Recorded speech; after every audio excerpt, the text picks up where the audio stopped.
Store beer sales have gone flat, but non-alcoholic beer is growing fast. Since 2020, its sales have seen double-digit growth every year, hitting more than $440 million in sales in 2024. And in the US, Athletic Brewing is leading the way. Less than a decade old, Athletic has driven about a third of all category growth for the past 4 years. When Athletic entered the category, there was basically one style of non-alcoholic beer available, very few brands, very poorly distributed. And in 2024 so far, Athletic has outsold its non-alcoholic beer competitors, beating out Heineken and Budweiser. But as Athletic rapidly expands its production, can it keep the buzz going? This is the economics of Athletic Brewing. One of the advantages that Athletic has over huge beer companies is that it is able to focus exclusively on this niche of non-alcoholic beer. Since Athletic's founding, it has invested over $100 million into manufacturing and developing its own process of non-alcoholic beer production. Non-alcoholic beer was born out of Prohibition, and it was a really penalty box concept.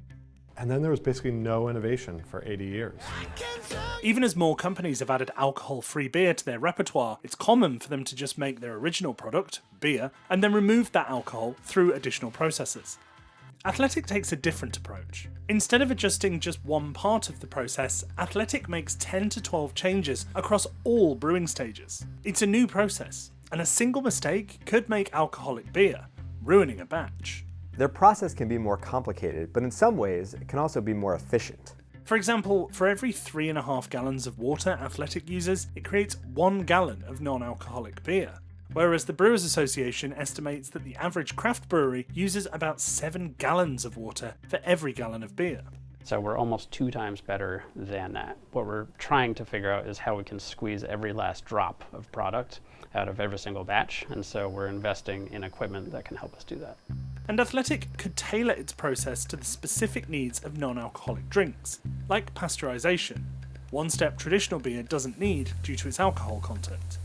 It's very challenging for an alcoholic beer brewer to go into non-alcoholic beer because there's so many food safety requirements. You're answering to different regulatory agencies, you have to have food safety plans, and it's just a lot more involved. Now, Athletic's Connecticut facility has the capacity to make 450,000 barrels a year, making it one of the largest dedicated non-alcoholic breweries in the world. And with one San Diego facility up and running and another underway, it will soon be able to make over 1 million barrels per year. This is a massive amount of growth, and it represents a huge bet from Athletic that people are not just going to keep drinking non-alcoholic beer, but they're actually going to increase their consumption. Where Athletic scales up is also strategic. Data from its direct-to-consumer sales helped guide its initial decision to build that first San Diego facility.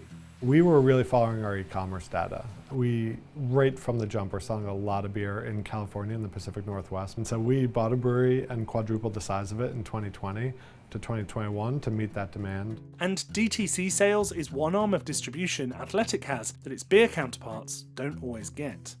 We had the option of distributing and marketing in ways that alcohol had never been marketed before. In the US, alcohol sales are heavily regulated. With Athletic, because we're non-alcoholic, we immediately listed on our website everything for sale that we were making. In 2018, over 50% of Athletic sales were direct to consumers, which let it gather actionable data on its customers.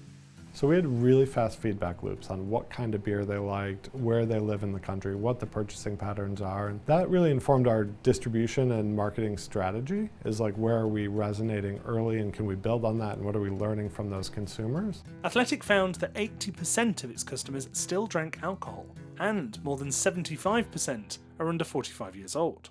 Historically, people drank non-alcoholic beer instead of alcoholic beer. Now, they're drinking non-alcoholic beer in addition to alcoholic beer. And it suggests that as young people get older, the market is going to get even bigger. Really, I was kind of the target consumer, someone who fashions themselves as slightly athletic, but likes to work out and stay healthy. So, as Athletic explored other distribution avenues, Schufelt brought it to places he naturally went, from 5K races to Whole Foods. The beer aisle is immensely competitive. It's really hard to get space on that shelf. But at Whole Foods, about 50% of the cooler space is dedicated to craft beer, so its customers are used to trying new brands.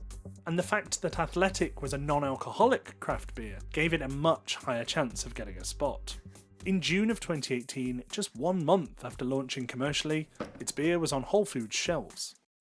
As Athletic scaled up its production, Whole Foods was able to distribute it across the country. Now Athletic has been Whole Foods' top-selling beer across all beer for over a year, and wholesale distribution has transformed Athletic's sales. In Athletic's first year, it sold 875 barrels. In 2023, it sold more than 258,000 barrels, with Athletic beating out Heineken and Budweiser in non-alcoholic beer sales in stores for the past 2 years. But today, the non-alcoholic beer industry is becoming increasingly competitive. The other question for Athletic is how much non-alcoholic beer can Americans actually tolerate? The answer to that question is higher than we used to think, but it's not really clear how much higher it can go. If non-alcoholic beer turns out to be a short-term trend, that's not a huge deal for alcoholic beer companies. But Athletic exclusively focuses on this one product, and that's usually an advantage for Athletic, but it's also a huge risk. Athletic says it's focusing on getting customers to view its product as more than just a substitute for beer, especially since beer is less popular than ever before. So while Athletic's 75,000 points of distribution are mostly places like grocery stores and bars, about 5% of these places aren't licensed to sell alcohol. It could be anything from coffee shops to convenience stores to state park beaches, things like that. Every year we branch out more and more. So we have our beer trucks going to stores they've never considered going to before. Athletic says that over 50% of its customers are buying Athletic in places they would normally have grabbed water or a soda. And if that number continues to grow, the chances of alcohol-free beer being just a trend could diminish. They believe that there are more times in the day, more opportunities for people to drink non-alcoholic beer than alcoholic beer. You wouldn't have an alcoholic beer for lunch when you're at work or at 5 p.m. when you're still stuck at work, but you might drink a non-alcoholic beer then. So they think that there are opportunities here that just don't exist in other parts of the beer market.